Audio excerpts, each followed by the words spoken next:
En fait, à la base, les pilotes de F1 comme ça étaient comparés à un peu des gladiateurs ou des pilotes d'avions de chasse pendant la guerre, parce que bah voilà, on montait dans des bolides de fous et voilà, on allait au charbon, quoi. Tout simplement avec des... Ça, c'était une bombe ambulante qui roulait et puis on défiait la mort, quoi. C'était ça. Salut à tous, c'est Esteban Ocon, pilote de Formule 1 pour Alpine et c'est l'expert review de Vanity Fair.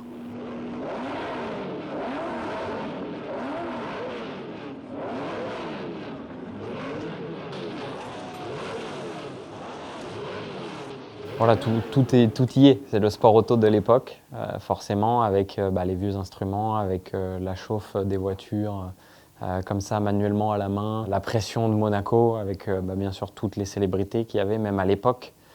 C'était déjà une course qui avait un grand engouement. Ça reste la même chose aujourd'hui, c'est-à-dire que quand on arrive à Monaco, c'est un week-end qui est plus long que d'habitude. Tout le monde rêve de gagner Monaco un jour. Et quand on y est, ouais, c'est quand même quelque chose bah, d'historique, quoi.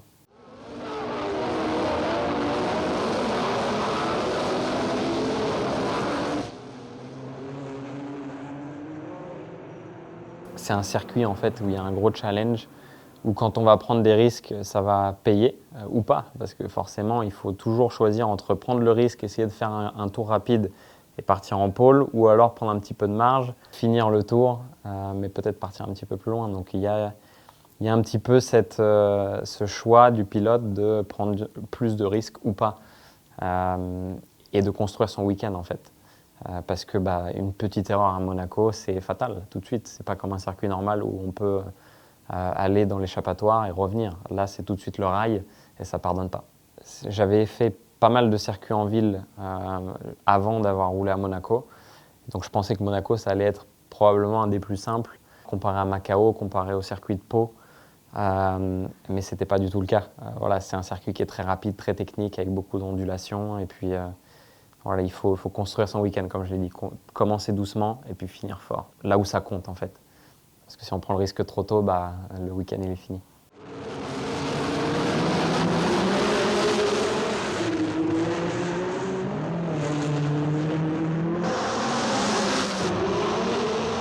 Pendant le départ, c'est full concentration, c'est-à-dire qu'on fait abstraction de tout ce qui existe en dehors de la voiture. Plus on sera concentré, plus on sera dans sa bulle à ce moment-là, plus on aura de chance de réussir l'exercice qu'est le départ. Parce que bah, on y est depuis une semaine à Monaco. Il y a beaucoup de gens qui se sont mobilisés pour nous, pour rouler dans cette voiture. Et on n'a pas le droit voilà, de faillir à ce moment-là, de rater son départ, de perdre des places et de louper sa course, qui aura une grosse incidence voilà, sur le moral de tout le monde et puis sur la marque aussi. Donc pour ma part, oui, voilà, je me ferme complètement. Il n'y a que ma procédure, que mon temps de réaction qui doit compter avec ces feux. Et feu, on y va quand c'est vert, et puis il ne faut pas se rater.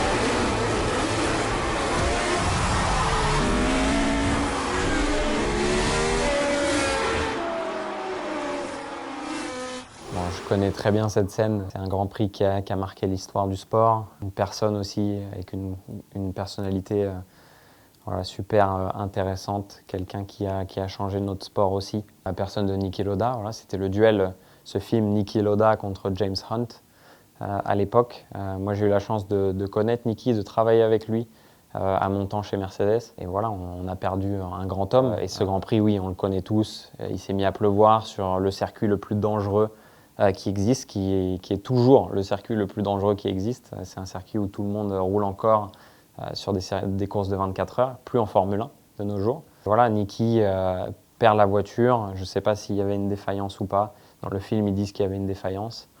Tape dans le rail et puis la voiture prend feu, en fait, ce qui n'arrive plus aujourd'hui. Parce que les voitures ont des réservoirs qui sont maintenant flexibles. Là, à l'époque, la voiture voilà, se désintègre hein, dès qu'il tape. Et puis, il n'y avait pas de vêtements inifugés non plus. Donc voilà, Niki a subi voilà, des brûlures à cette époque-là. Il y a peu de choses qui ont été exagérées. Honnêtement, l'accident, voilà, c'est vraiment ce qui s'est passé. La conduite, les voitures, tout ça, ça a été des vraies voitures qui ont été prises pour le film. Je ne sais pas si elles ont vraiment roulé, mais en tout cas, c'était voilà, les vraies voitures qui coûtent des millions d'euros maintenant, c'est un truc de fou d'ailleurs. Donc voilà, je ne veux pas revoir cette scène forcément, mais c'était, je pense, très bien que tout le monde se rende compte en fait de la difficulté de notre sport à l'époque, qui n'a voilà, plus grand-chose à voir aujourd'hui. Et puis le duel avec ces deux personnalités voilà, légendaires qui resteront dans la légende de notre sport.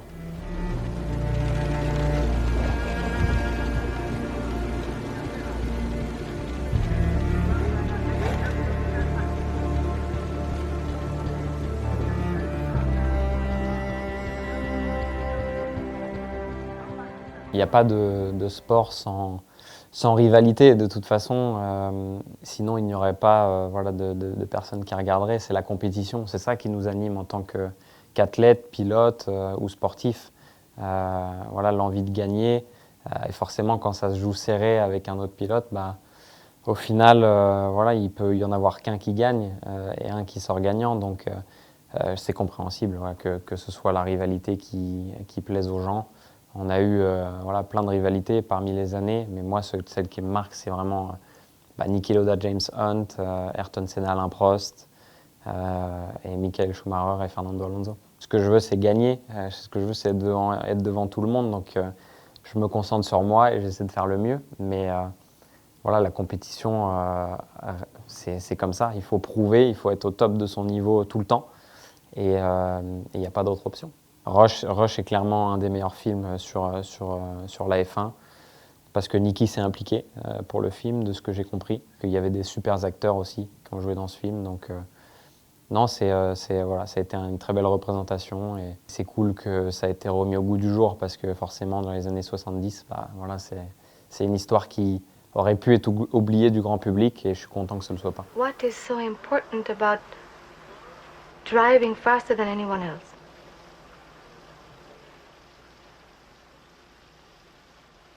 A lot of people go through life doing things badly. Racing's important to men who do it well. When you're racing, it's life. Anything that happens before or after, it's just waiting. C'est mythique comme scène. Pour moi, la course, c'est toute ma vie. Donc voilà, il n'y a que ça qui compte. J'ai toujours vécu, travaillé pour arriver où je suis maintenant. Ma vie est dédiée à la course. Voilà, il n'y a rien d'autre autour en fait. Je me lève le matin pour aller m'entraîner pour faire la course. Je vais voyager pour faire la course. Je vais manger tel repas pour aller m'entraîner, pour aller faire la course. Enfin, voilà, c'est tout est conditionné. Ma vie autour de la compétition, du sport automobile. Donc c'est vrai, je passe mon temps à attendre d'être dans la voiture parce que je me prépare pour y être en fait et pour devenir le meilleur. Donc oui, je suis d'accord avec lui. Racing is my life, je dirais. Pas life pour tout le monde, mais en tout cas, c'est ma vie. Oui, c'est sûr que les gens se questionnent, mais j'ai la chance d'avoir un entourage qui me soutient dans tous les moments, les bons comme les mauvais. C'est des conversations que, bien sûr, j'ai déjà eues avec plein de personnes qui me demandent « mais t'as encore envie après tant d'années Quoi, tu fais tout ça, tu te mets dans ces états pour après aller rouler ?» Quand ils me voient en fait, m'entraîner à la salle ou faire autant de voyages, ils se disent « c'est cool, il y a plein de beaux côtés, mais il y en a des très durs aussi. » Voilà, certaines personnes se demandent pourquoi, mais moi... Voilà, je regrette en aucun cas et je suis super heureux d'être où je suis maintenant. C'est pour ça que j'ai toujours le sourire. Je suis toujours voilà, très heureux de parler de mon sport et puis de parler voilà, d'où je viens et de mon parcours qui a été long, semé d'embûches bien sûr, mais en tout cas j'y suis arrivé. J'ai encore beaucoup de choses à accomplir, j'ai encore voilà, tout à accomplir pour gagner, mais en tout cas de se mettre dans cette optique, de se dire que voilà, la course c'est ma vie, je le vois comme le fait que c'est la seule façon pour y arriver. Au moins, j'aurai aucun regret une fois que je prendrai ma retraite. C'est-à-dire que j'aurai tout fait pour y arriver. Et si j'y arrive, très bien. J'aurai réussi ce que je veux vivre. Mais si j'y arrive pas, voilà, pas de regret.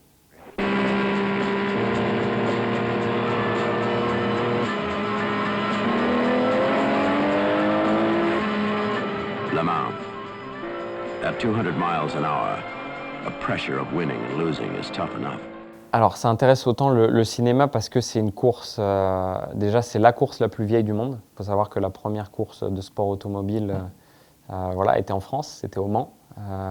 Il y avait des marques incroyables déjà à l'époque. Et que c'est une course d'endurance, donc c'est 24 heures à fond et il faut arriver le premier. C'est la course la plus difficile au monde si on y pense. Et du coup, tout ce challenge de l'humain dans la souffrance, que ce soit l'équipe derrière, que ce soit qu'il y ait plein de catégories différentes, qu'il y ait des pilotes professionnels, mais aussi des gentlemen. Voilà, gagner la course la plus prestigieuse au monde, qui est les 24 heures du Mans en France, c'est le rêve de tout pilote quand même. Malgré que ce ne soit pas de la Formule 1, voilà, moi, un jour, j'espère faire les 24 heures du Mans, c'est sûr. The big story from Talladega today, little-known jackman Ricky Bobby places third in the Dennett Racing Machine. Ricky, first of all, where did you learn to drive like that? The car handle real good. Can you speak up, Ricky?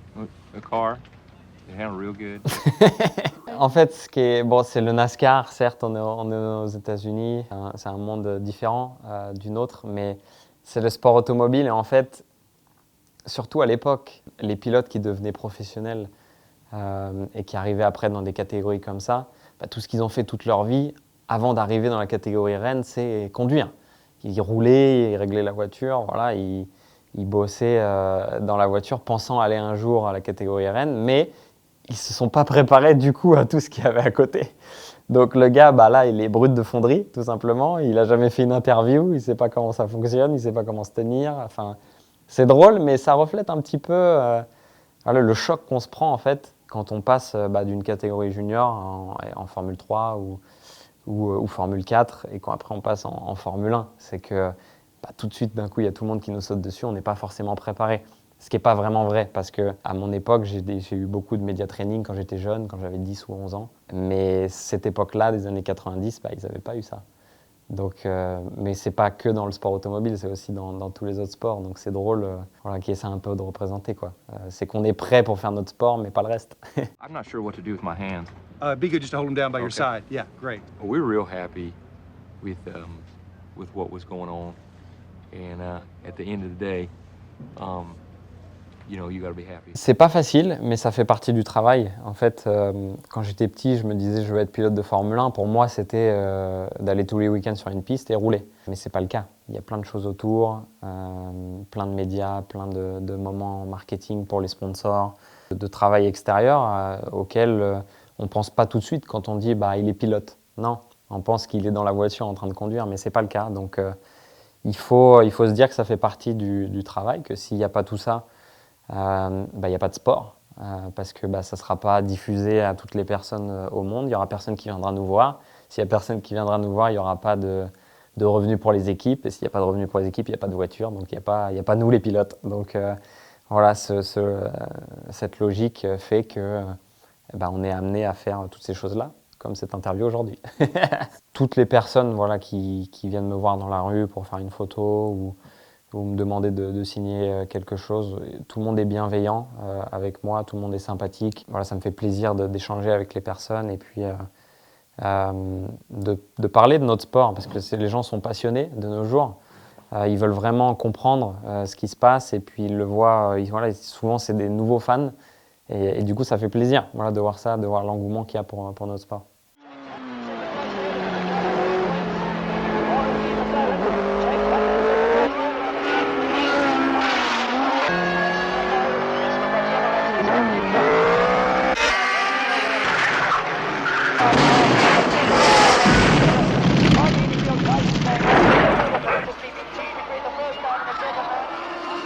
Ça, c'est pareil, c'est l'époque de Niki Lauda. C'est années 70, voilà, les voitures. Il y a beaucoup de gens qui aiment l'action, comme les bagarres dans les films, les bagarres de rue, voilà, ça tape tout le temps. Il y a un gars comme Cyril Gane, par exemple, qui lui fait du combat. Je pense que ça le botte pas plus que ça, voilà, de voir des combats dans un film. Moi, un crash, voilà, ça me botte pas plus que ça non plus. Après, si c'est une belle scène avec une belle cascade, ça me plaît. Mais voilà, c'est une partie en fait de mon sport qui est à côté. Voilà. Je la mets d'un côté et j'essaie de l'oublier, quoi.